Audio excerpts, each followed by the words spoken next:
Greetings, everyone. Welcome to another Brony Debates Live. I hope you're all doing well out there. Yes, as some of you have noticed, I'm not streaming on a Friday. So here's the story behind that. Last week, I needed to go up north and see my family for the weekend. When we came back, we had to put Knife down. Now, if you don't know, Knife is Heather Blossom's cat, and she was very old. She got sick right before we left, and she didn't make it over the weekend. And the original idea was, because we were going to be gone on Friday, that I would have streamed on Sunday instead. But between travel and the emotional toll that Sunday took in general, neither of us were in a good spot to stream. So I'm doing a double stream this week. I'm doing Brony Debates tonight, and Heather and I are going to be doing Friday Night Fights tomorrow. With that said, we did everything we could to save Knife, but ultimately we couldn't save her, and we couldn't help her anymore. But that didn't stop the vet bills from coming in. Heather's in a bit over her head, much in the way that I was a few years ago when I moved back to Florida. So we've started a GoFundMe.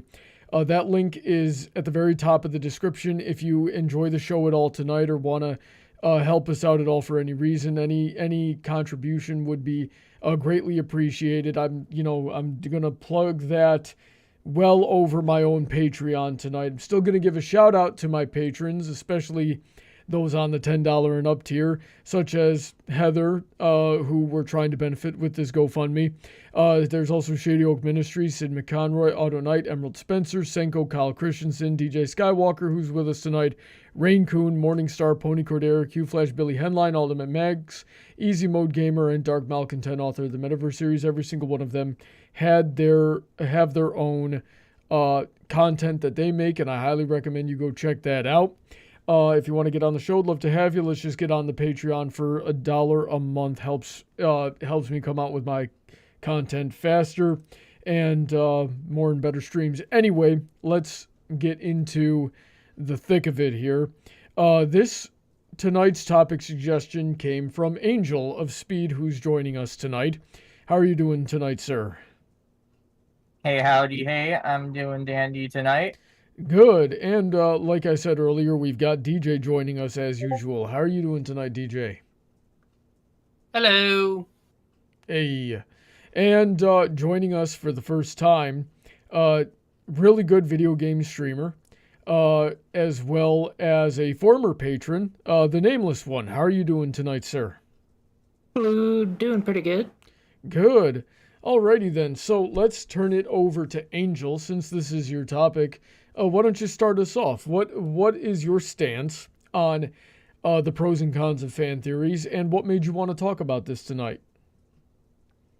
As someone who watches quite a few theory videos, I'm gonna lean towards the pro side of things. And as for why I chose this topic, well, after watching some of your debates, I've noticed a common thread amongst them: subjective versus objective. And I thought theories fit into that quite well. Mm-hmm. Yeah, they certainly can. We've done a couple on headcanons and popular opinions. I personally don't like headcanon all that much. I would rather work with what's explicitly given by the show itself, and this could be anything. It could be the show, the game, the media, the book, the music, whatever. Me personally, as an artist, whenever I create something, there are at least 3 layers to what I'm making and why I'm making it, and the message behind it. Because of that, I'm pretty sure that, and while I know that not all artists do that as well, that some like to just express themselves and then give it to the world and let them do whatever they want with it. But I feel like most artists have that those layers of symbolism and explicit, that where fan theories aren't really necessary, unless to cover up for a plot hole. And for myself and for probably, I believe, a lot of other artists, half of the fun is seeing who can figure out what you want, what you were going for, without you having to say anything. So that's my 2 cents on that. Real quick, Angel, do you have anything you want to say to that before I ask the other guys what they think?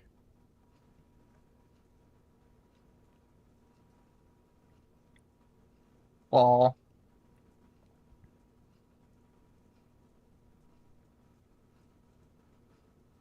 You got anything for me? I'll leave it at that for now. Okay. Nameless One. Tell me, what are your thoughts on fan theories? Okay, before I do that, I'm going to give a bit of clarification. I don't actually do video games. I do D&D streams, but I also do pony theories. So I'm one of those people that does the theory making. Oh, did I say video games? I'm sorry about that. Yeah, it is a bit different. It's just a misspeak on my part. I'm sorry. But as somebody who has been on kind of both sides and seen reactions from other creators, theories they're kind of a double-edged sword. You've got the ones where like the community gets really engaged because of the theories, and they want to see more and consume more of the media in question. But then you also have the ones where the creators will do one of 2 things, where they either out of spite because somebody got the plot thread right because of their theory, go, yeah, I'm gonna just change this all right now just so that they're wrong. Or you get the ones that are like, holy crap, that guy got a lot of views because of that theory. Let's see if I can make something that'll get me the same amount. So it's kind of a double-edged sword, in my opinion. You can get a lot of engagement from it as a creator, but in the same vein, you can also end up with people that will chase the kind of popularity that it brings. Interesting. And DJ, what do you think? Personally, I very much enjoy fan theories. They're always a lot of fun to think over headcanons, what ifs, or try to put points together, even if there's like minimal evidence at best. But I think the issues usually come in when people start to take them too seriously. What's the line of too seriously, in your opinion? When you're sending hate messages or threatening to kill someone because they don't like your headcanon. I would definitely agree with that. So, Angel, these guys have given a couple of cons to, where the line is for fan theories and how it can be a double-edged sword. What do you think about that? Well, I think theories are a good way of expressing creativity, and as a way to stimulate your brain and things like that. Interesting. Can you expand on that? Well, I mean, it must take quite a bit of thinking to come up with some kinds of theories and to find evidence for them. Can you give an example of a theory that you believe took a lot of effort to come to? Can't say right now because there's something on my end. All right. So here, let's try this. Right now, without a doubt, the biggest fan theory personality in the Brony fandom anyway is Sawtooth Waves, right? Formerly the Brony Notion. The Brony Notion, thank you. I almost said Theory Brony, and I was like, wait a second, I know that's not right. I think he was at one point, but that lasted even less time than any of the other rebrandings he's tried. So yeah, Theory Brony was did not have his head on his shoulders. Anyway, I got funny stories to tell you about that guy. But anyway, yes, Brony Notion, most active, biggest name right now. what was the last? Can you summarize his last video for us? I'm assuming that you've seen it, but he came out with one, I believe, like late last week. Are you talking to me or Nameless? Angel. So what was Sawtooth's last video about, Angel? Check. It was about the function of the lighthouse from the latest movie and how they connect to the crystal heart and the elements of harmony and the crystal that was featured in the movie. All right, and can you give us a summary of what of the conclusion that the theory came to?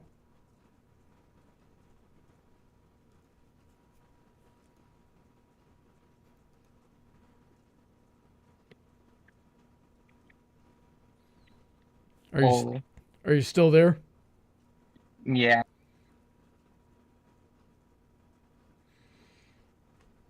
Are you trying to are you trying to remember? Pretty much. All right. So we'll put a pin in that then. What I'm trying to get to here is to get an example of a theory that we as a community have benefited from or really drove a lot of conversation. I remember when I was when it was like early on in the fandom, a one popular one was that the Royal Sisters didn't really control the celestial bodies. That was smoke and mirrors. That was, there was a lot of likening it to how the Egyptians, the ancient Egyptians, how they believed the pharaohs would raise and lower the sun, and there would be a ceremony at the crack of dawn and dusk every day to make it look like they were raising and lowering the sun. And that's, so there was one fan theory that drove a lot of fan fictions and drove a lot of discussion on forums and things like that. Nameless, it sounded like you were going to say something. What's on your mind? I was actually going to bring up another one of Sawtooth's theories. Yeah, go for it. One of his more recent ones, he talked about the possibility that there is no such thing as a natural-born alicorn aside from Flurry Heart, where he basically goes over that the two sisters might have possibly been like a collection of like powerful magic that gave them their alicornhood. Mm-hmm. Okay, so let's ask this then, Nameless. How accurate do you feel like that theory could be? Like, how plausible is it? It depends on what... So, with multimedia franchises like MLP, it depends on how much you consider as canon. Yeah. Because if you take the Journal of the Two Sisters into account, then he's wrong. Just flat out wrong. Mm-hmm. If you don't, however... it leaves it a lot more ambiguous, and he could potentially be right. All right. If one is to understand the great mystery, one must study all of its aspects. I suppose so. Did Sawtooth mention that in that video? I do not remember. It's been a little while since I watched that one, but I don't. Given his usual stance on media outside the show, he probably did not reference any of the books. Okay, so he's strictly what's shown in the show only? Yeah, that's actually part of the reason I do my theories the way I do, is because most people are generally like, the show is the only canon. Yeah, and the most of the show staff themselves were kind of like that, which I never quite liked, because that's how you get these massive plot holes, like what I'm sure we're gonna talk about here. And then you're dredging up these fan theories trying to plug plot holes that people who should have been having better continuity and better in departments that should have been communicating with each other better created out of just essentially people not doing their job. If something is well written enough, you don't really need fan theories, in my opinion. What do you think about that? as a theorist, I would say that regardless of whether you need the fan theories will show up. Somebody will find this random obscure pan that is tilted one way, and suddenly it'll turn into this giant conspiracy. I mean, if that wasn't the case, you wouldn't have giants like game theory, film theory, Sawtooth, all like getting hundreds of thousands, if not millions, of views off of videos that are threadbare at best. Interesting. So, yeah, the community will find something that they can make a theory out of if they enjoy something enough. I guess that makes sense. DJ, I haven't heard from you in a little bit. What do you think of all this? Well, I mean, I think you have somewhat of a misunderstanding of the fan theories to think that it's based solely on a lacking of the story. Educate me. Well, fan theories can come from the smallest things, such as with go with the most famous one that got proven true. What was it? Mario. Which one was that? Paper Mario. One of the Paper Mario games. No, it was Mario 3. That one, a lot of people theorized at the time that it wasn't actually a canon story. That it was actually a play that the characters were doing, but since it was like an older Nintendo game, it's not like it had a story, but I believe later on the creator actually came out and confirmed that it was true. And now the only reason people thought that is because the backgrounds had different shadings and looked like props. So even just the smallest detail can create these huge theories that people instantly believe. Okay, so I mean, not instantly, but how long did it take between the formation of that theory and the confirmation of that theory? I don't know. When did I want to say it got confirmed in the early 2010s in a random interview. He was asked specifically about it. It's not like he just randomly came out and said it. He's like, someone finally asked him about it. No one had asked him. Okay. And what do you feel like the odds are that he could have just made the game? Technology was a little bit better, so they got good at doing things like shading and stylizing things a little bit better. Fans made a theory around it, and then he decided he liked it and just said offhandedly that that's what it was, right? So he adopted the theory for himself after he heard about it, is the question. What do you think the odds are that happened?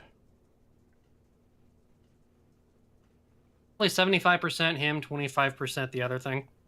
Really? So how are you splitting it up like that? Because mostly from what I've seen of Japanese culture, they don't really give a whole lot of damn about the fan theories and stuff. Mm-hmm. And especially the older creators at Nintendo, like at this point, why would they care? Okay. I would also point out that owners of larger franchises are much less likely to engage with fan theories than, say, Five Nights at Freddy's. Five Nights at Freddy's is actually kind of famous because their storyline was shaped a lot by major fan theories like MatPat stuff. You also have some creators that I believe, I can't remember, it's George Martin or something like that for the writer of Game of Thrones. His stance on it is basically let them come with their theories. If they're right, they're right. If they're not, they're not. I'm just going to write what I want to write. Which, as I've said before on this show, is the way that I believe that you should write. I believe good writers have a beginning, a middle, and an end in mind when they start. And so let's, because Friday, what am I saying? Five Nights at Freddy's might actually be a really good explanation as to why fan theories are probably not so good. Because at that point, instead of you doing your writing, you're letting the audience control the story, which is dangerous at the very least. And Five Nights at Freddy's has gone on for far longer than it probably should have, and just gotten so insane that some theory videos out there or lore compilations are like several hours long. So you're just digging more plot holes for yourself by giving it to the audience like that. But is that the theory's fault or the author's fault? It's a little bit of both, because if you're conglomerating all of these fan theories, then you're not going to get anything coherent. And if you're letting your audience write for you, I don't think that's very wise as a writer. So that still sounds like the writer's fault than the theory's fault. Kind of. Well, to another example for what Brawny's trying to say. I'm sure some of you have heard of Tiny Build Games. They've made a number of different games, but the one I'm focusing in on right now is Hello Neighbor, if you've heard of it. So recently, MatPat actually did a video on this topic, and one of the things that he brought up was that Tiny Build's production, like, they had been going steady, like once a month kind of deal, where they would release updates. All of a sudden they had 6 months or something like that they didn't have an update, which directly corresponded with a theory that had been released about it, in which there was sudden shoehorned story mode and everything else felt like neglected because of it. I do very much agree that sometimes people will see theories and go, oh, I can use that, and then try to use it too much because it is also getting them attention. At that point, it is partially both sides, but majority blame lies with the creator, because the creator, instead of creating what they originally planned, have decided to just run with things because either A, it may have been like an idea that they liked, or B, it got popularity and got them views, and so their original vision suffered as part of that. And what I would say is the correct response to handle something like that. Like, if somebody had hit me with a theory of, there's a fan theory, we'll say, about a buck to the face, right? That I think is way better than the story that I've got going on right now. I would wait until my story was over. I'd finish it exactly as I planned it. And then I would wait until my story was over, and then if anybody ever asked me about it later, I would say, no, what that guy came up with, I think, is way better than what I did. But I stuck to my story. And I believe that that's the better way to go about it as a writer. So, like I said, I do Dungeons and Dragons as well. And as a DM, one of the things that I do at the end of all of the sessions that we do is I start asking questions of my players to find out what they're thinking. Mm-hmm. And sometimes they come up with the most wild shit that I was not expecting. And so rather than just ripping it off 100%, if you decide you like something in a story, you can weave it into your own story without compromising your original vision. Yes, you certainly can if you know what you're doing. I should have left the door open for that when I was stating my point, but no, you're absolutely right. Angel, I haven't heard from you in a little bit. What do you think about all this? I agree with what Nameless said about how it's more the creators thought about integrating theories into the story than the theorists themselves. Mm-hmm. Since more often than not, they're just like expressing their own creativity without the intent of actually influencing it. Yeah. So, let me ask you this, Angel. Of all the theories that you've seen that ended up becoming part of the story for whatever reason, how many of those would you say, or what would you say is the average percentage that it negatively impacted the story? Or maybe it's in the opposite direction. Do you think that the stories are better because the fan theories turned out to be true for whatever reason? I'm afraid I can't give you an answer for that since I haven't like calculated the percent of true to not true theories. I Well, just watched them. Yeah, just take a second here, go through your mind and think to yourself, okay, roughly how many fan theories turned out to be true, and did you end up liking it? I'm sure that you've seen enough fan theories that you can have a gut reaction to that sort of question.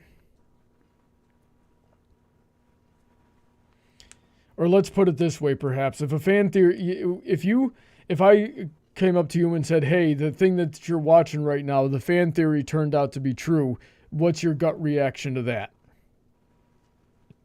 I'm gonna have to like do some comparing and contrasting before I like believe you. I see. So what I think I'm doing here is I'm trying to pull out of something out of a literalist. But what are you saying, Nameless? So, as a theorist, rather than just a viewer, I do have a bit to say on like whether or not a theory is true or not. Mm-hmm. At the end of the day, the way that I look at it, I don't win either way. Like, well, technically not true. I win either way, whether it's true or false. Because if it's false, that just means I can make a new theory. But if it's true, pat myself on the back, go on to the next one. It's not really ever, like, I don't go out with the idea that, oh, this is 100% factual, I can never be, like, proven wrong. But this is more, it's more for me how I like to look at things that I enjoy, whether it be MLP or something else.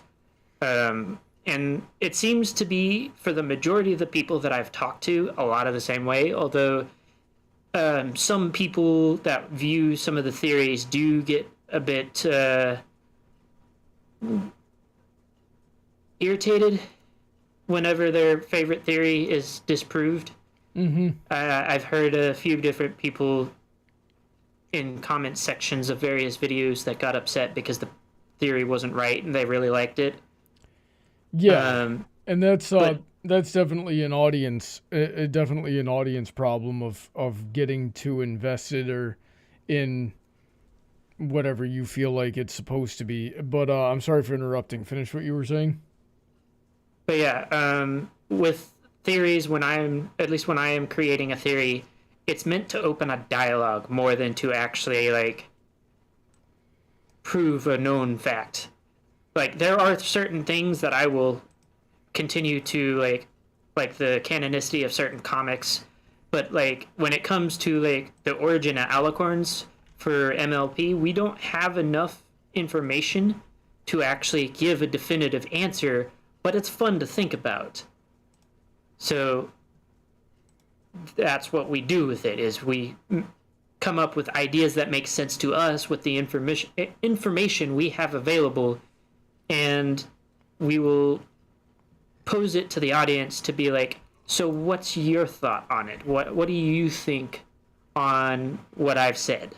Do you have your own ideas? Things like that. That's why if you notice with Sawtooth's videos, Matt Pat's videos, my videos on theory subjects, they're generally ended with a question. Like, what did you think? What do you have to say about it? Yeah. It's meant to engage all of the fans of that media to get them to like talk about it. Because if we just consumed media when that was cool and moved on, it'd get kind of boring. We'd run out of things to enjoy. You're definitely right there. And when I create videos, I mean, the whole reason I create videos is because I love reading comments. I definitely, yeah, I can, especially when we're dealing with something that we enjoy and get a lot of enjoyment out of, or not really sure what the deal is, then having those conversations on theories more often than not, actually, and this is a big pro for fan theories, can lead to deeper discussions on real life and real world topics that I think a lot of people need to have and help them figure out. And there's a lot of practical, critical thinking skills and problem solving skills that can be gleaned from being able to analyze and come up with a theory. The other side of that sword would be the open-minded part that is more of an individual's responsibility of whether or not they are open-minded enough to, if reality doesn't pan out their way, are they going to have a breakdown over it? And that depends entirely on the individual, but what were you going to say? I was just going to say, at the end of the day, that's kind of like a theorist, a creator, or an audience member. We can't really account for whether or not somebody's going to like cling to that theory as reality so hard that they start like attacking people and stuff like that. It's really like we can put the information out there. It's up to the individual to figure out what they're going to do with it. Yeah, and I would venture to assume that all of us here can agree that if you're gonna harass someone because they have a different opinion than you, don't frickin' do that, you weirdo. The heck is wrong with you? Are we all in agreement there? Yeah. Here. Mm-hmm. All right. The other side of the table here. I haven't heard from you guys in a little bit. Do you have any more thoughts you'd like to share? Let's start with Angel. To answer your question the best I can, well, I believe the percentage would be pretty low, but I don't know how low. Mm-hmm. So we'll just say 10% for the heck of it. That sounds about right. Yeah. It's all right to make up statistics sometimes. I'll allow it this once. I doubt like filmmakers are looking for theories anyway. Like Nameless said, the bigger they are, the less likely they are to do that. Yeah, like you occasionally see some fan content adapted into MLP. Honestly, that's not terribly common. If they want you to work, and like if they want your content in their shows, movies, books, whatever, they hire you like Disney does. And that is true. And that is true. Hasbro's actually done the same too. Yeah, because they hired they commissioned Pencil's Pony Forge to do a couple of Equestria Girls comics. And he was he's been a Brony artist for a very long time, right? But things like once we got into season 3 and season 4 and we started seeing a lot more Lyrabon, right? And we started seeing a lot more Derpy, and especially in like seasons 9 when they just tried to take over all of the questions that fans had been asking and tried to just get them out the way as soon as possible, such as Scootaloo's parents, which, to be fair, I think was a question that needed to get answered. It should have been answered way sooner if I were to put that out there. But yeah, those were definitely something that we saw a lot more of. But that's rare for a show like that to have that level of audience interaction, which is, I mean, while I don't want fan theories to affect the story so much, by the same token, it's cool to know that they know that we're here and appreciate us and are willing to put in that sort of effort to give us that call out, as long as that's all it is. When Lyra and Bon get married, I draw the line. I mean, you're still on that insignificant little thing. I will be on that for the rest of my life, okay? And I will be on Twilight Should Have Never Been an Alicorn for the rest of my life. Get over it. You've been on my show for a year now. I would say in regards to the Lyrabon thing, it was kind of more of a background detail, so it's not like obtrusive taking over the show. With Scootaloo's parents, they felt well written enough that it wasn't just fan service. So they did a really good job in presenting it to the fans in a way that was believable, that was some sort of like well thought out plot line rather than, oh quick, the Bronies want something, and slam it on the table. All right, I'm willing to buy that.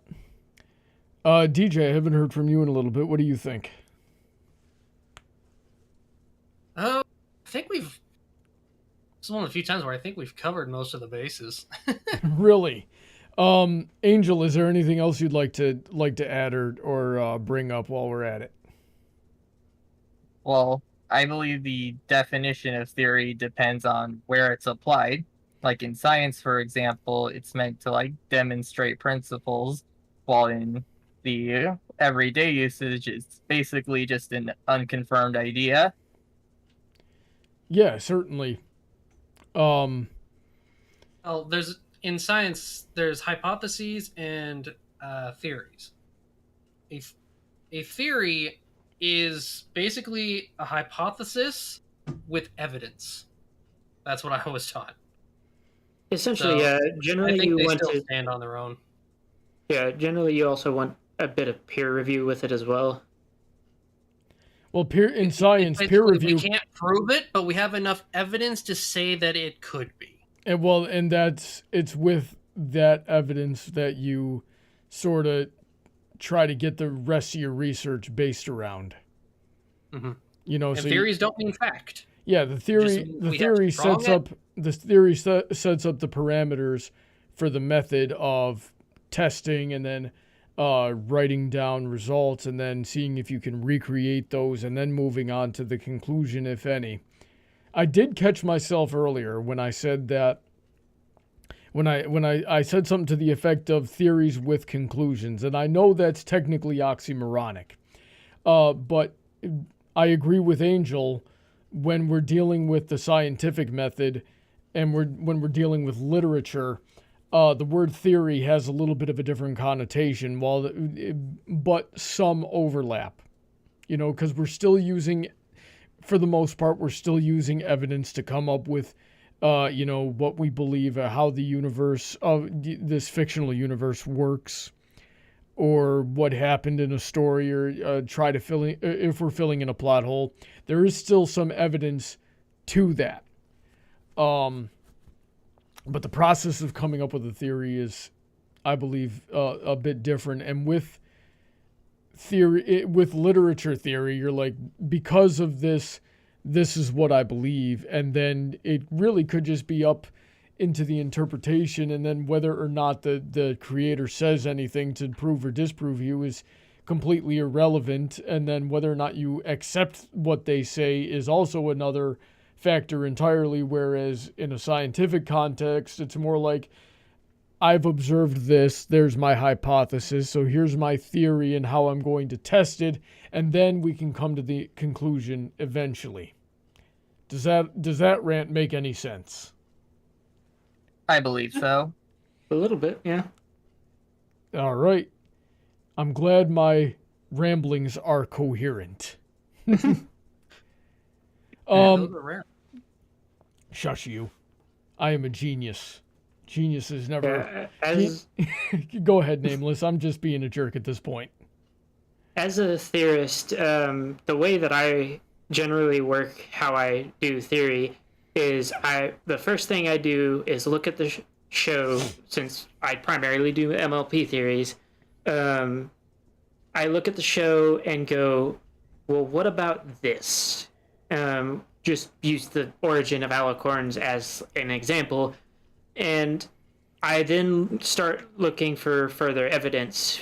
Generally, it goes in the order of the show, the comics, and then extended media for me. And then when I think I have something that holds water is when I create a video to present to viewers. Interesting. So let me ask you this, Nameless. Do you believe that your version, your process of creating and analyzing a theory is the best way? Honestly, no. There's no best way to create a theory, honestly. Like, you could start with a bunch of research, come to a question, and then pose the question to others. And there's no particular order. You just need a good line of evidence to support whatever it is you're presenting, because otherwise you're just like, because I said so.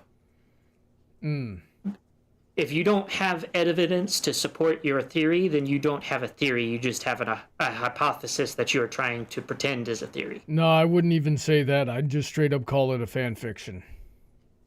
Or a In conspiracy a lot of cases, theory. yeah.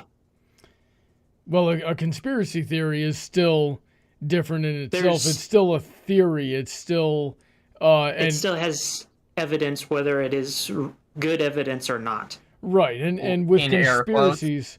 conspiracies require more than one person.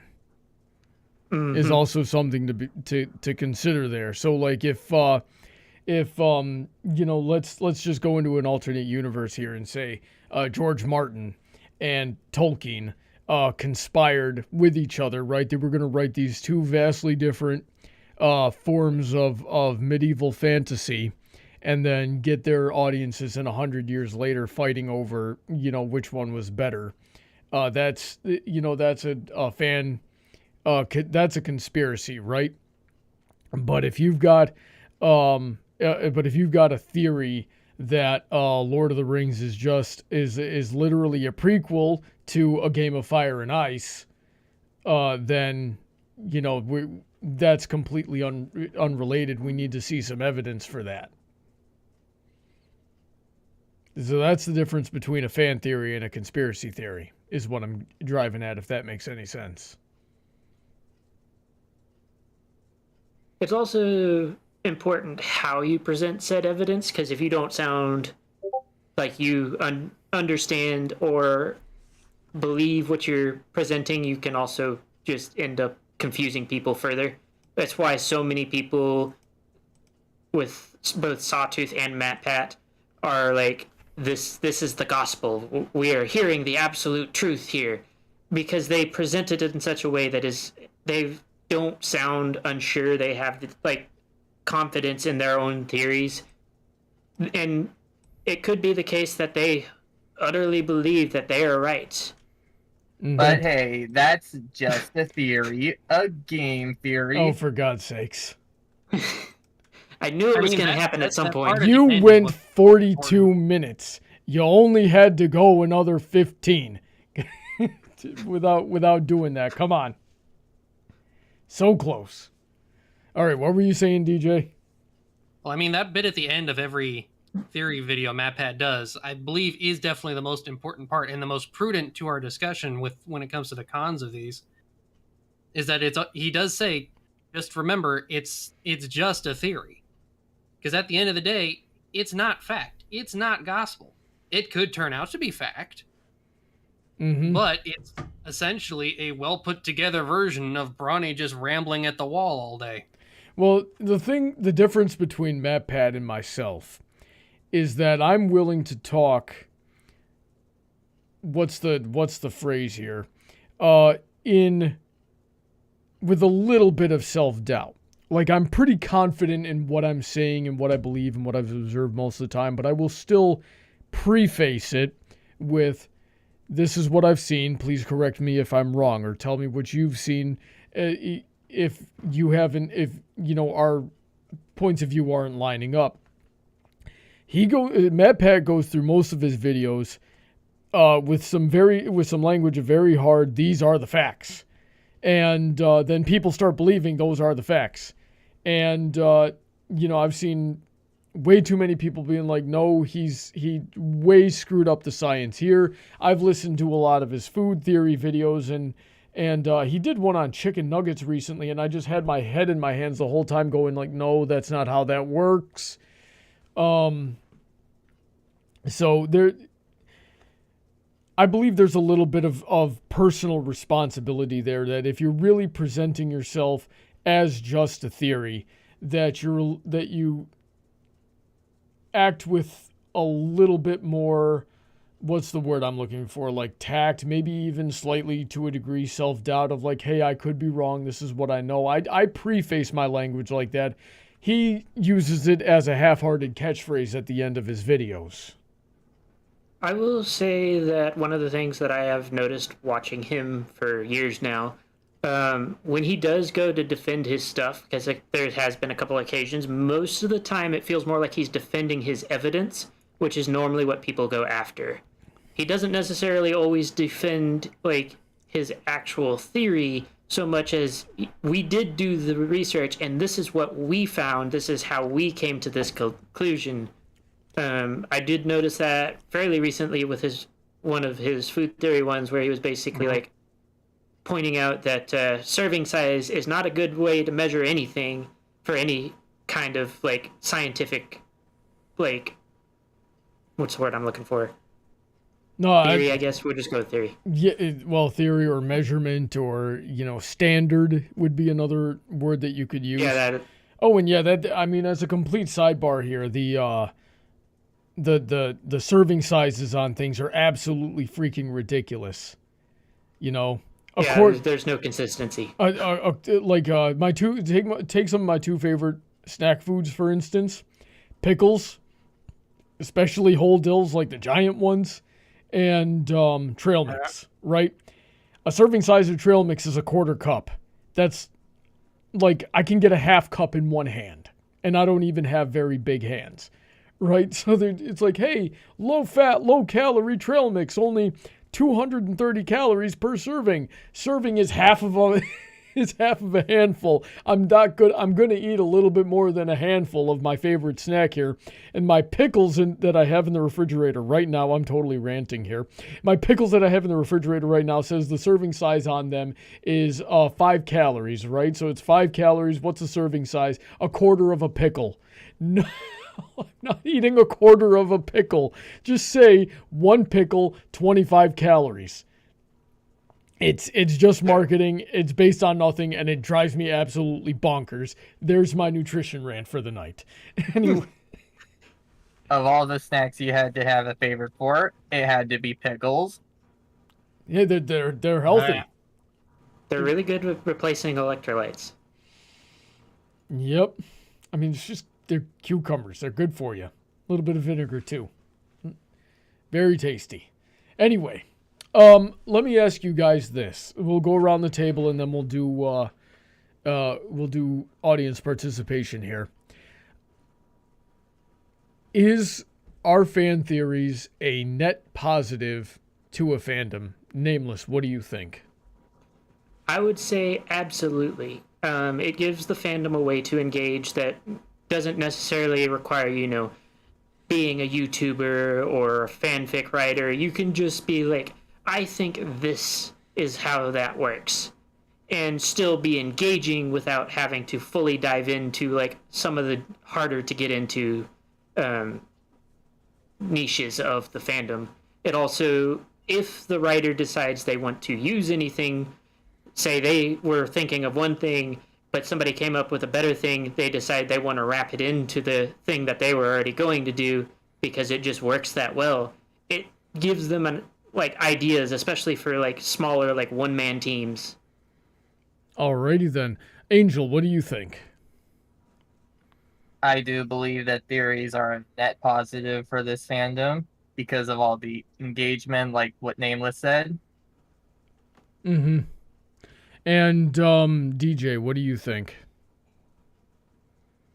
I would also have to say they're net positives, mostly because I can't really see it as a net negative. I don't see there being enough of a negative, enough cons to justify it being negative for the fandom. I mean, you're always going to have those idiots that take things too seriously or take things too far.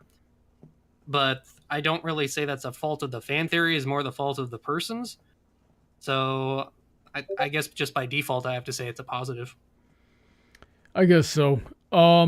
I would say it can get the conversation. I would say it's neutral, not net positive or net negative. I would say it falls right directly in the neutral because it can get some good conversations going and help people develop critical thinking skills.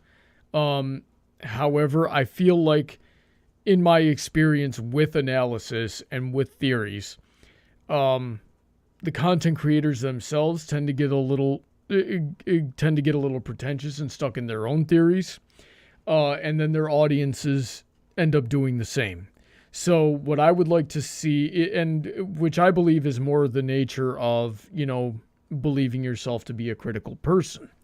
So I would like to see more humility in the general community between theorists and analysts when they're making their content and when we're commentating on other people's content, and then I'd change my mind. So those are my thoughts there. And jumping off of that, I would like to go into my next question here. We'll go around the table. Is there a way that fan theorists can improve themselves? I know I just said I would like to see a little bit more humility in the overall content creation side of things, but I'm curious to know if there's anything you guys think that we could do to be better in our theories. Nameless, what do you think? As a theorist, I would say that being more outwardly open with the fact that you do not necessarily believe that you are 100% right on something could help a lot, going towards preventing the fanatic fan that just goes nuts about it because you got proven wrong. That plays a lot into the humility aspect that I had just mentioned, and for the most part, I believe that you will reap what you sow in your audience, right? So if you come across as more humble and more open-minded, you will attract or create that in your audience. But that's me just adding on to what you said. Angel, what do you think? How can we get better? Well, it's more about content creation for me, and how using other sources of evidence, like books and the like, because there could be some good evidence. You never know. Indeed. And DJ, what do you think? I think a good way for them to improve is probably collaboration.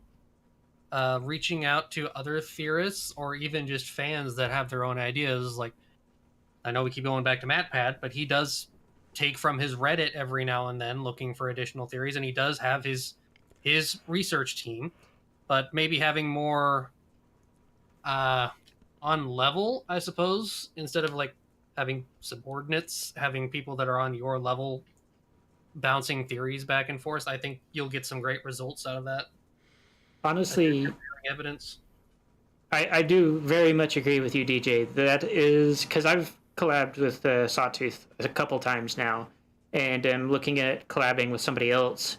It is one of the best ways to because if you're sitting in your basement by yourself writing down all this theory stuff, you don't get a differing opinion if you're just essentially doing it all on your own. So having other people that are willing to collab and willing to reach out and do videos with some of the major theorists in the fandom, it is very much a good way to introduce differing opinions, especially if you say have two different theorists that have very differing opinions on how something works.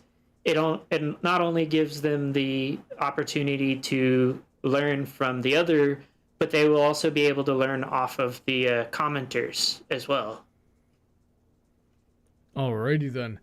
And with that, I think we're good to get into audience participation here. So I've seen a few new names in the chat tonight, such as Redcap, Michael Munn, Snowflakes, Megabuster Shepherd, just to name a couple there. I feel like there's more.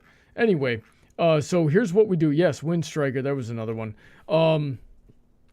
Here's what we do. At the end, we take your comments and questions that you've been asking throughout the stream, and we address them here. So let's see here. I'll start with Herman Sillo. Gives this lovely example of why I tend to end up finding fan theories really annoying. Here is Rugrats exists. nihilist misery theorist. Angelica is the only child and she's crazy. We've all seen this theory, right? Oh, that she's been seeing the spirits of the dead kids. Yeah, or that as a fanfic. Yeah. So, yeah, we definitely that I believe is a bridge too far in theories, and it's shockingly common. It's a creepypasta. I would actually argue that that is a way that the adult fans of the show can engage with what is a normally overly cheery kind of media. A lot of adult fans of kids media or family media generally turn to darker theories or darker connotations of things that they've seen within the show. So it gives them a way to like essentially make it theirs. They have this theory that this is how that works, so it makes it more adult for them. Mm-hmm. And I think that's lame as heck. And I hate it when people do that. If it's cheery and meant for children, let it be. There was never a hint of anything in Rugrats to make it to show it that Angelica was the only one that was actually freaking alive, right? And there's a lot of and I said that there's a lot of theories that are like that, and I can't think of any of them off the top of my head, other than like the Pokemon one where like Ash is in a coma and he's dreaming up all the stuff that all the adventures that he's going on with the different Pokemon or something like that, right? Well, there's the Ed, Ed and Eddie one. Yeah, the Ed, Ed and Eddie one too. They're all very similar. I remember reading on Tumblr several years ago. And there was a funny, like, okay, I'm so sick and tired of these edgy, creepypasta fan theories. From now on, whenever I see these, I'm going to take something that you love that's very mature, like Game of Thrones was the example they used. And I'm going to be like, no, you know what? Game of Thrones is actually a Dungeons and Dragons campaign that's taking itself way too seriously. And I like both of those. I don't see how they can coexist. I do that all the time. Yeah, I'm sure you do, but like we're doing that as a method of retaliation to something that shouldn't exist in the first place. Yeah, but neither of you are wrong. You just don't like one. I agree with DJ. To a degree, but I will never understand why creepypastas exist or why. Because people like horror. Well, then I don't like horror, but I'll fight to the death for its ability to exist. I know, and so will I. I'm just gonna call you stupid for it. Well, I mean, all horror movies have some essence of stupidity. Have you seen the slasher movies? Yes, I haven't, and I still love them. Yes, I have. I have, and I regret it. But don't drag that. Like, let us have. Not everything needs to be turned into a creepypasta, and people turn everything into a creepypasta that when it shouldn't be a creepypasta. And then, funny enough, they do the same thing with Five Nights at Freddy's, except they go in the reverse. It's like, oh, there's this nightmare chicken robot that's gonna bite your head off. I'm gonna turn it into the most kawaii desu thing and put it in a freaking diaper, right? Like that's just I don't understand. Here's how you get over that, Brawny. You don't engage with it. No, I don't engage with it. I just know that apparently it exists. You do, because it gets on your nerves. I see it, and it's your fault. There's nothing I can do. I see everything that crosses my vision, okay? And I'm saying, hey, it's kind of stupid, and I'm saying I don't understand why human psychology feels the need to flip everything on its polar opposite like that. I'm just saying, I don't understand it. I think it's silly. I think people should stop doing it. Yeah, that kind of paints you as the villain. How? He's not wrong. Who's not wrong? DJ. Okay, so I'm the villain. How so? Because you're not trying to understand. You're immediately going to stop doing this. I have tried to understand, and I don't. So... quick question, Brawny. How do you feel about Fallout Equestria? It's a decent story, but it definitely falls under the criteria of things that probably shouldn't exist. Why would you do that to My Little Pony? At least it's a crossover, right? Like at least they didn't pull the Fallout section out of Fallout Equestria out of nothing, right? They just took these two things and then put them together and and created a world around that. That was K-Cat. I don't know why I'm saying they, but like it's more than one person. So K-Cat and then whoever wrote Project Horizons. Those are the two big ones. I know there's a million people out there that write Fallout Equestria inspired fan fictions, and there's a million Fallout inspired fan fictions like that. So yeah, definitely created its own genre at the very least. I would have, but if Fallout had never existed and then Fallout Equestria got written, I would have asked K-Cat why.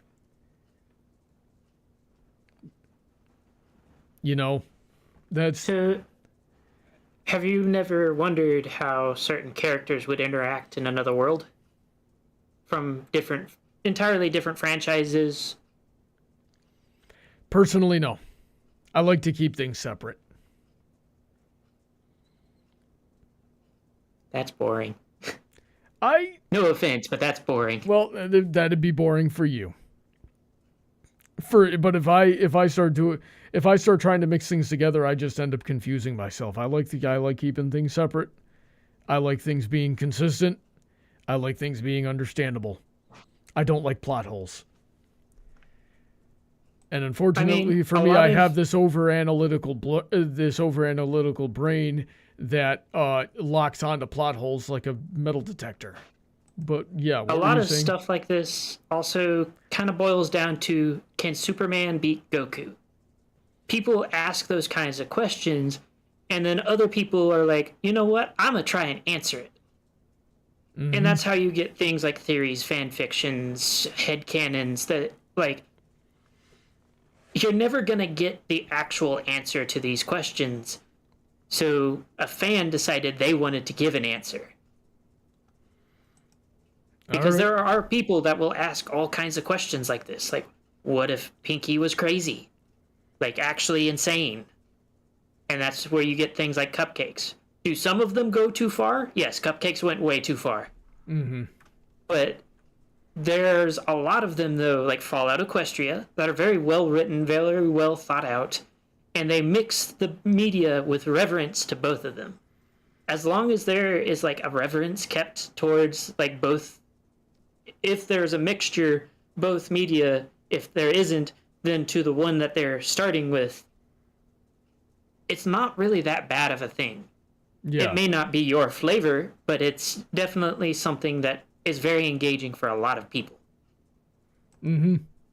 Yeah, I'm just saying, like, there's a lot of comments in the chat too of, you can't stop people. I'm not trying to stop people. I just... You literally said stop. Several times. You know what? You got me there, but that's... okay, so let me correct myself then. I know I can't stop you, but I don't understand why, and I don't think it's necessary. And sometimes, yeah, in the case of things like cupcakes or Rainbow Factory, I definitely want to know why. And I will say this with impunity, there's been multiple people I've met, multiple creepypasta writers. They've all been unhinged. So I will not try to defend the likes of cupcakes. That one is just like, who hurt you? And that was, I'm almost 100% confident Cupcakes was a troll. Right. But honestly, I could see it. But I don't think Rainbow Factory was. And I don't think Apple Family Massacre was a troll either, right? So, we're going back to things that are like 12 years old at this point. But yeah. Some people just have a darker perspective. Yep. And for some, it just helps them try to rationalize things. Because if you notice, a lot of the more common creepypastas generally come out of episodic shows. That almost always revert to the usual by the next episode. So a lot of people try to rationalize that. And oftentimes it just goes dark. Yeah. I feel like there's a better way, and I wish people would try harder. Anyway, let's move on here. Paladin Pony T says, what fan theories of MLP or others have you watched you like the most? So what's our favorite overall fan theory? Angel, what do you think? I don't know which theory in particular, but out of the MLP theorists, Sawtooth is my favorite. Well, which theory? The thing, I'm not sure. Okay. What makes Sawtooth your favorite? I'll ask that. Well, I like the way he presents his theories. They're kind of fun to watch in a way. All right. Let's see here. Nameless. What's your favorite fan theory across all media? Across all media. Oh, that now I got to think of it. Just give me the first one that comes to your head. That's typically the favorite, and unless it's something you hate, in which case, you know. So I actually kind of have two. They kind of contend for the top spot for me. All right.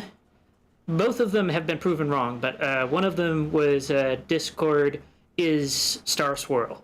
It was a very interesting idea, a spell gone wrong, and it twisted a powerful magic user into a spirit of chaos. And the other one was that Grogar was the one who freed Nightmare Moon. Mm-hmm. Both of them were very interesting. Both of them were, to my knowledge, definitively proven wrong, but it's still fun to think about.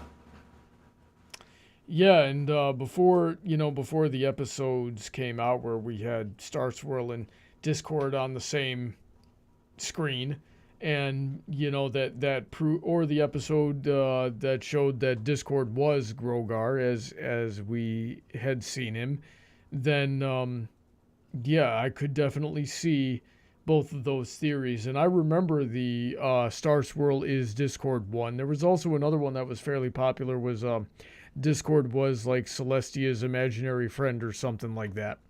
There was a whole series of fan fictions based off of that one. They were by Quackerjack.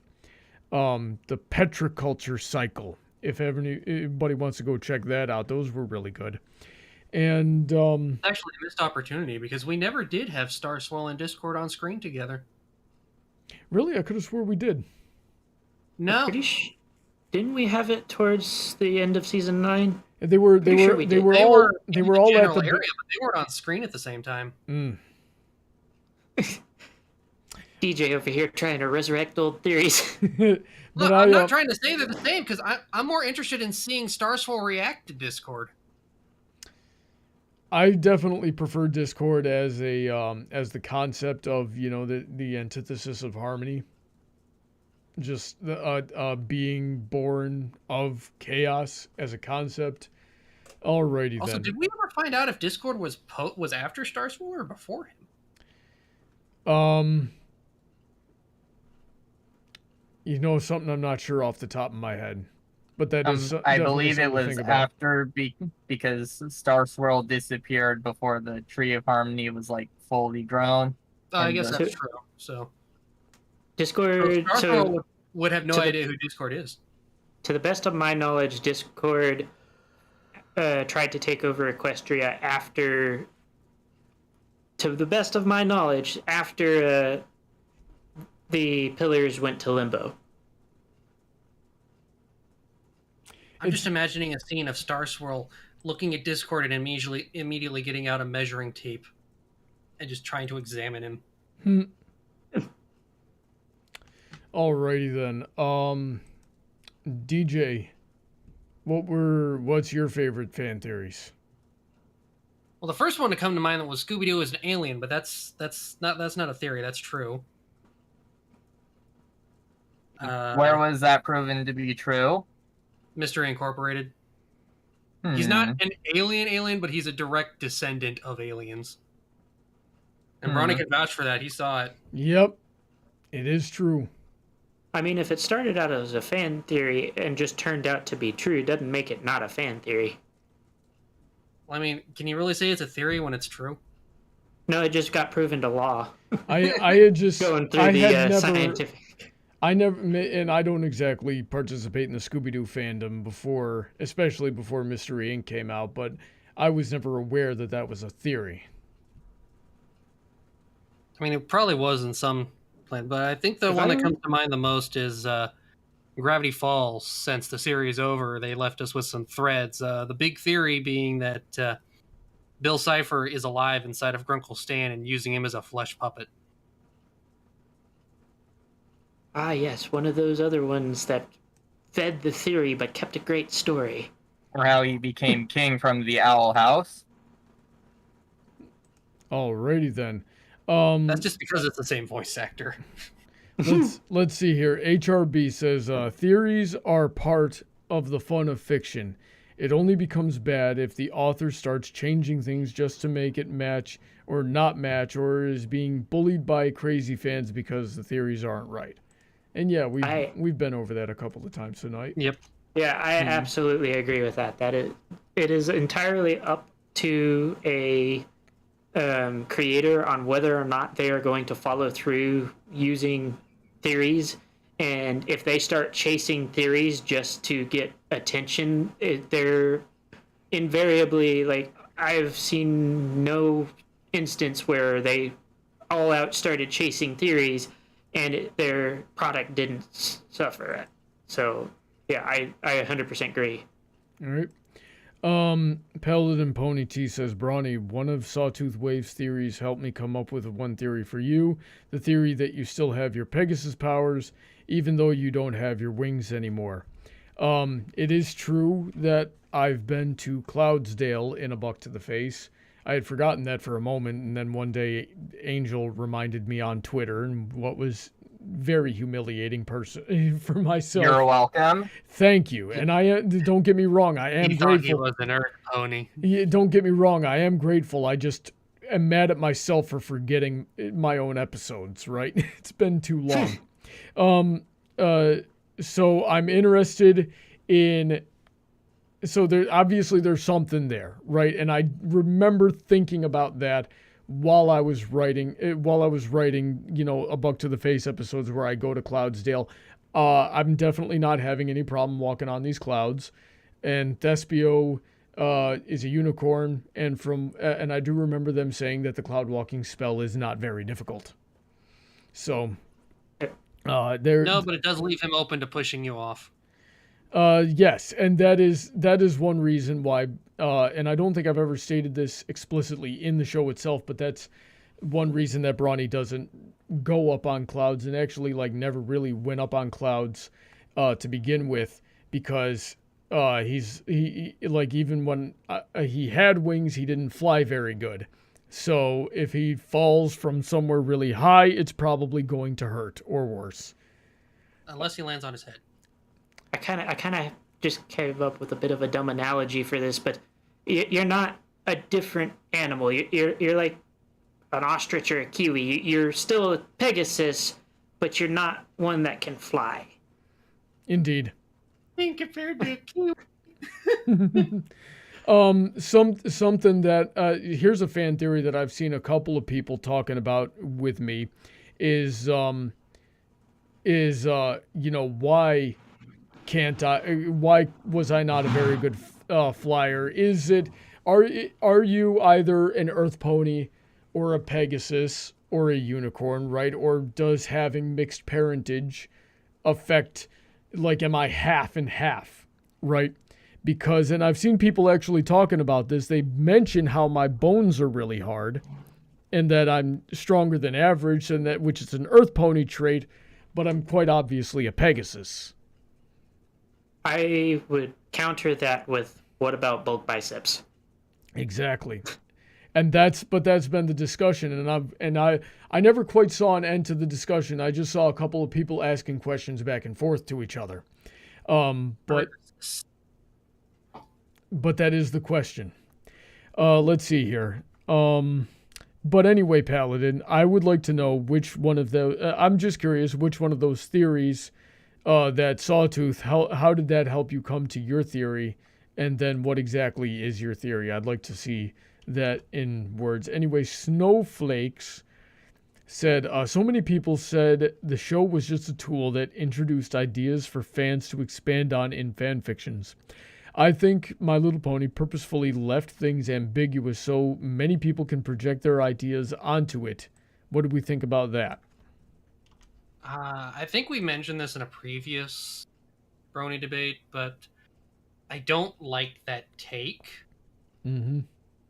I like that there's some things that are left open, but I don't like the idea that they're purposefully there for fanfics. I would rather fanfics come natural out of people just liking the story, rather than them attempting to forcefully fuel it. That kind of takes away some of the enjoyment, at least on my end, and can lead to a lot of toxicity from what I've seen, especially for like those of like, I'm going to call them out, the people that say season 9 didn't happen. So the way that I look at it is like there is certain aspects of the show that they couldn't explore themselves, that they just kind of left open-ended for other people to be able to do theories, fan fictions, what have you, come up with their own ideas, because it was subject matter that was not appropriate for the age demographic meant for the show. You do see some older themes explored, but only barely touched on in most cases. Alrighty then. And Angel, what do you think? I'm not sure if the creators made it intentionally for the fans, but just didn't have the time to like fully like complete the stories. I mean, you only have so many episodes. I would agree there. I'm pretty sure that anything they left up is they just didn't have time to get to it.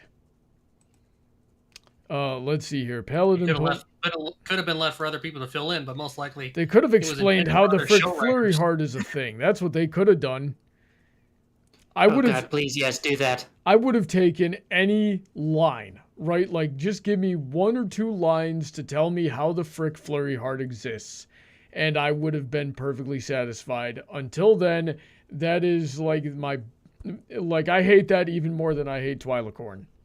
Let's see here. Flurry heart is a thorn in my side. I know, right? Freaking hate I that. really don't get the hang up. I don't get it. I don't get the Any- issue at all. Any theory that you make on alicorns has to account for that little toy production commercial. Buy our Genetic- toys. Buy our Just toys. genetics. What was Alright. that? Like It's just saw- genetics. Yeah, what DJ said. Yeah, not everybody agrees on that one. Nobody agrees they with want that. You are literally the only 2 people in the fandom that believe genetics. It's the most obvious thing. Yeah, and it's the Also most obviously magic. wrong thing. I don't It see is how. a very minuscule, like infinitesimal type of possibility that, you know, anybody can have an alicorn, but it is so ridiculously small of a chance that it's not even worth calling it a theory at that point. Alrighty then. Yeah. Before I say something really derogatory, let's move on. Paladin Pony T Stopped you says, before. Paladin Pony T says, Brawny and friends, are there theories you have about each other that you want to share? Okay, so here we go. Nameless One. You were once a halfway decent magician, and you got yourself into a contest of how can I make myself look as cringy as possible, and your experiments went horribly wrong. You won the contest, but the effects were permanent, and that's why you look the way you do. Angel, your OC does not know it's wearing a shard of the jewel. It just picked it up off the floor one day, thought it was a neat necklace. You don't even know that you can turn into a fish. DJ, you... I can turn into a sea pony. no, This is theories, not this they is- don't have this to be is right. It's just a theory. It's just a theory. I don't even know what kind of theory to call this. It's a bullcrap Only theory. attempt to hurt people. It's just a theory. A wrong Come on, theory. I wanted to hear what he had to No. say about DJ. DJ Roast theory. DJ is the worst one of all. DJ is trans blue. He's actually like a blood red, like his natural mane, coat, and eye colors are as red as Angel of Speed's mane. right? And it's just like a glaring neon, ugly as sin red, and it's just so bad that it gave him body dysmorphia, and now he dyes himself blue every morning. Those are my fan theories on DJ. So you might have had something until you did the eye thing, and then you completely lost all hope. Hey, colored contacts are a thing. Yes, and contacts make no sense to me. Putting things in your eye just completely give me the heebie-jeebies. I know, right? It is not fun. I already have a messed up part in my eye. I don't need to have things going in them. I wear glasses because I can't do contacts. All right. And yet you wear them for a cosplay. It's very difficult. Getting Sombra's eyes in are very difficult. They take a little bit of time. I got to make sure I do them first. Anyway, Nameless, why don't you give us your fan theories about the rest of the panel? Let's see. I'll start with Brawny. Brawny, you're a law school dropout because they told you had to be able to fly for it. That makes zero sense. Hey, are you just trying to be inflammatory because I was as dickish as possible with my theories? Specifically for you. Okay. I will accept my punishment.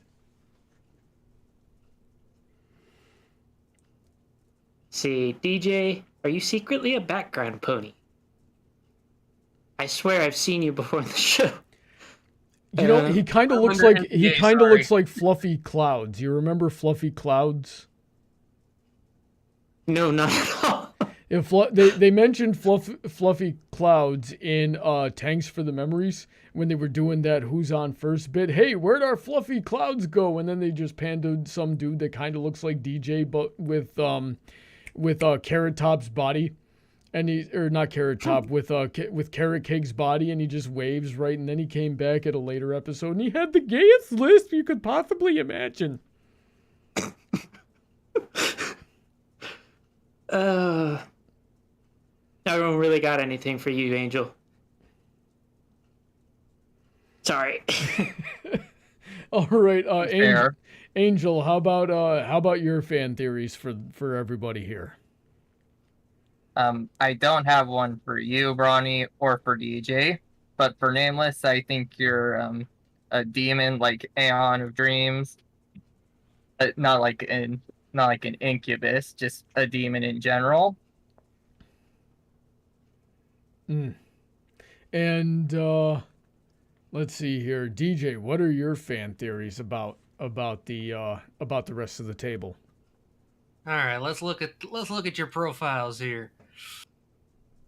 Angel's speed probably works for the treasury, for the hippogriffs. Brawny's a homeless thespian wannabe. That's not a theory. That's literally the entire plot of A Buck to the Face. You said they could have truth in them. And Nameless, you look like you work for that undead creep that appears in some of Silver's videos that looks like a zombie version of Tommy Oliver. I think I know who you're talking about, too. I can't forget. I forget who's. Frick, who was that voices him? Can't All I remember is he wore a top hat. Yes. Oh, Anthony C. Anthony C. voices him. Ah. All right. It's a very good voice. Real quick here. So Paladin Pony T answered my question from earlier. He says the theory was about why Scootaloo can't fly, but how she can still do other Pegasus things. Yeah, we definitely needed a reason why she can't fly. He said it helped my theory because he saw proof of Scootaloo doing other Pegasus things that though her wings didn't work, even though I don't have wings anymore, I still have the Pegasus magic in me. Yes, I will agree with that theory. It's canon. You can call that confirmed. Alrighty then.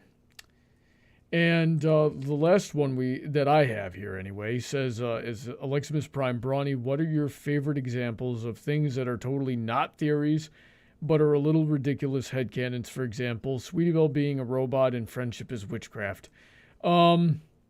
I don't know. I never really paid much attention to that kind of thing. I always thought they were too silly to be really considered.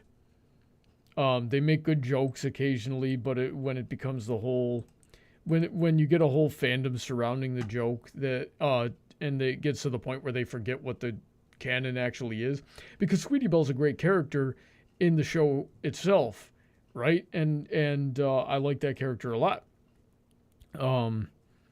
So I definitely don't want to forget about that. That's when I feel like it's gone too far and it's gotten a little bit ridiculous. Did any of you guys see any chat that you wanted to address? I did. Go for it.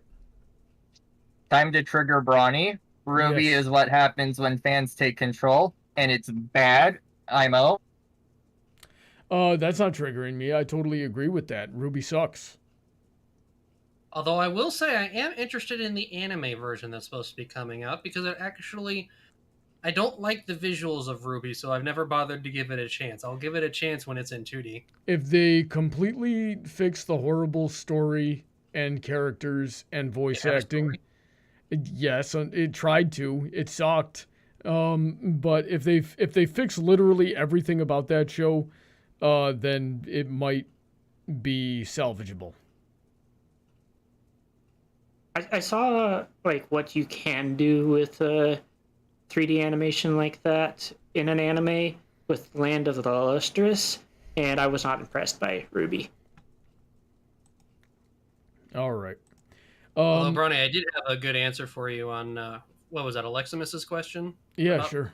Ones that are completely crazy? Mm-hmm. The one that I'll always love, and especially love the big story that came out of it, Lyra obsessed with humans.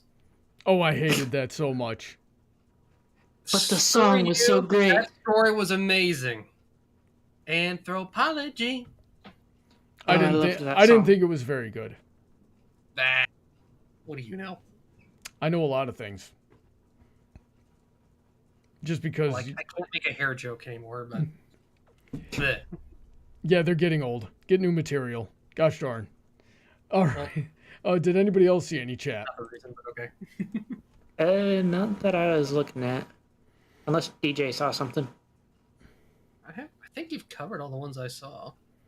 All right. So I think that's a good spot to call the debate for tonight then. Let's go around the table and give some closing thoughts and one thing we learned tonight. Let's start with Angel for this. Angel, give us some closing thoughts and one thing you learned. Let's see. I'm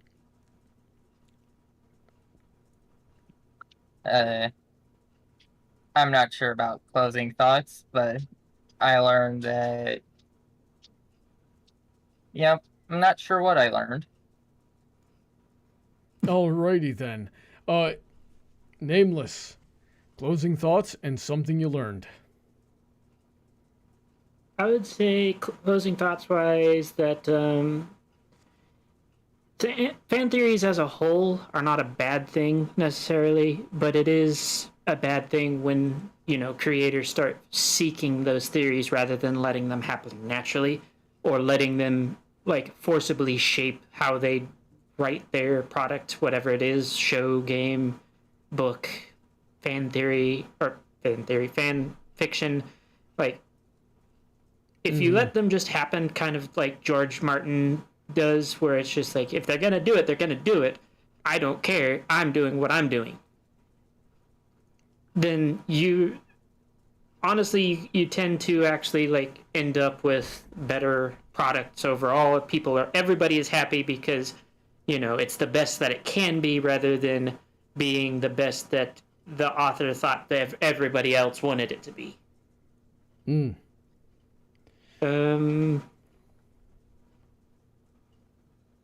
Trying to think of something for the other one other than Brawny thinks I'm cringy looking.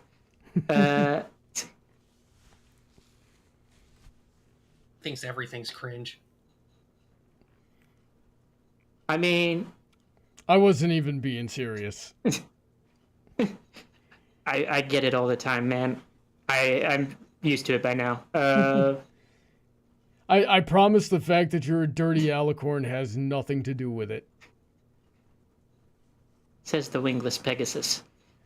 For the most part, it's a lot of territory that I've looked into quite a bit. So I guess for the most part, it's hearing somebody's opinion that wasn't like all for fan theories. Like, Brawny, honestly, most of the people that I know are all for this kind of stuff. You're kind of one of the first one that's been vocally against it.